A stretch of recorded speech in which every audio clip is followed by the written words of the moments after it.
Hai, apa kabar Anda pemirsa? Berjumpa lagi dalam Berita Mataram hari ini. Sejumlah informasi penting dan menarik lainnya telah kami siapkan untuk Anda. Dan berikut diantaranya. Terkendala persoalan teknis, program MBG di Kabupaten Lombok Timur baru menjangkau 9 dari 21 kecamatan yang ada.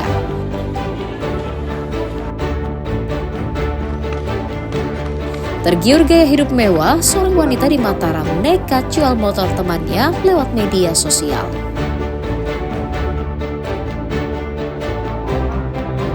Sapi kurban bantuan Presiden Prabowo disalurkan ke sejumlah daerah di Nusa Tenggara Barat. Bersama saya Listia Widya dan berikut Berita Mataram selengkapnya.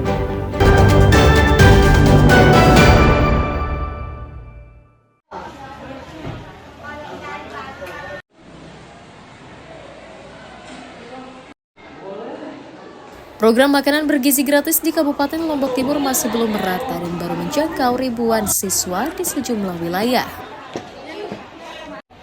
Kodim 1615 Kabupaten Lombok Timur mendata pelaksanaan program MBG baru menjangkau 9 kecamatan dari 21 kecamatan yang ada.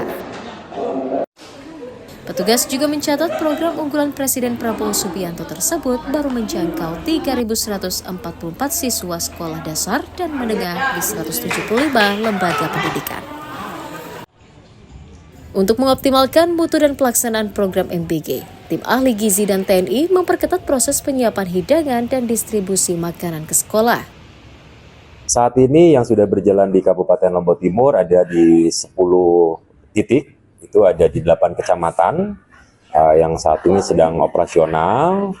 Itu mulai dari di kecamatan Selong sendiri ada 1 unit, kemudian di Suralage 1 unit, kemudian di Masbage juga baru 1 unit, kemudian di Pringgesela, di Sakre ini ada 2 unit, kemudian ada di Labuan Haji dan di Sembalun.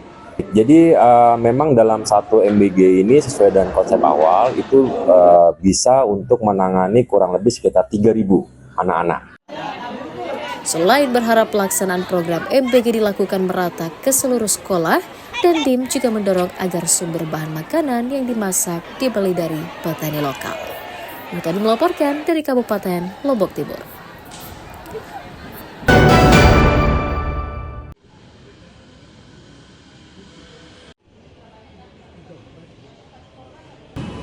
Sejumlah sekolah menengah di Kabupaten Lombok Timur mulai membuka penerimaan murid baru atau PMB dengan sistem domisili sesuai arahan pemerintah pusat. Salah satunya di SMP Negeri 1 Selong yang mulai memberlakukan sistem domisili sebagai pengganti sistem zonasi sebelumnya. Sistem domisili mengharuskan panitia penerimaan siswa baru untuk selektif saat memeriksa berkas, mulai identitas serta alamat domisili calon peserta didik. Hal itu untuk mengantisipasi tindakan pemalsuan administrasi kependudukan seperti kartu keluarga hingga KTP yang marak dilakukan agar calon siswa dapat bersekolah di tempat yang diinginkan. Pihak sekolah tidak akan menerima siswa yang data administrasinya dinyatakan cacat karena dicurigai ada tindakan pemalsuan. Masing-masing jalur itu kan sudah kita presentasikan. Misal jalur domisili itu 40%, jalur prestasi itu 40%. Terus afirmasi 15, mutasi 5, kan jadi 100% semua. Dan kalau misalnya jalur domisili itu melebihi juga kan kita lihat jarak terdekat rumah dari sekolah itu. Itu aja sebenarnya. Pendaftaran murid baru jalur reguler di sekolah menengah pertama dan atas di Kabupaten Lombok Timur mulai dibuka tanggal 4 hingga 15 Juni mendatang. Selain menerima jalur biasa, setiap sekolah juga akan menerima siswa lewat jalur prestasi, afirmasi, dan mutasi.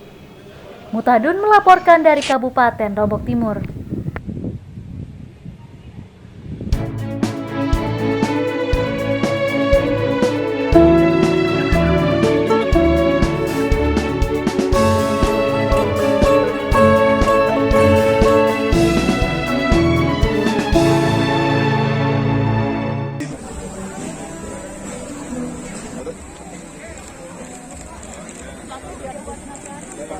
Memperingati Hari Lingkungan Hidup Sedunia, warga di Desa Kebun Kongo, Desa Sukamakmur, Lombok Barat mendesak Pemda serius menangani tempat pembuangan akhir sampah yang berada di wilayahnya. Meski Pemda telah mengaktifkan kembali pengelolaan sampah terpadu, hal itu belum cukup, sebab sampah yang over kapasitas kini menghadirkan masalah baru, yakni limbah cair yang baunya menyengat. Warga mendesak Pemda serius mencari lokasi baru untuk mengatasi penumpukan ratusan ton sampah yang masuk setiap hari di TPA Kebun Kongo. Mereka khawatir sampah yang menggunung akan mencemari lingkungan dan mengganggu kesehatan masyarakat. Air lindi ini sudah terlalu parah ya. Ketika hujan ini sudah turun ke jalan gitu. Jadi kemudian ini juga akan mempengaruhi air sungai yang ke Taman Ayu. Ini karena air sungai ini langsung ke sawah-sawah warga. Kemudian juga akan mempengaruhi air sumur yang ada di warga. Merespon keluhan warga, Pemda mengaku telah mengoperasikan pabrik pengolahan sampah terpadu dan meminta warga memilih sampah untuk mengurangi volume sampah yang terbuang ke TPA.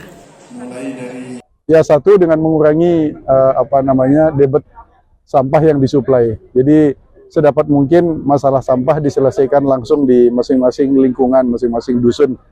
Itu di Lombok Barat sekarang lagi melakukan eksperimen untuk menangani sampah di dusun masing-masing, diolah menjadi pupuk dengan berkurangnya sampah sehingga berkurang yang masuk ke Kebun Kongo. Sementara yang sudah ada di Kebun Kongo ini kita upayakan untuk segera dimanfaatkan. Dari data pengelola TPA, volume sampah yang masuk setiap hari mencapai 300 ton, terdiri dari sampah lingkungan dan rumah tangga. Meningkatnya volume sampah menimbulkan overkapasitas yang kini diprotes dari masyarakat. Hairul Amri melaporkan dari Kabupaten Lombok Barat.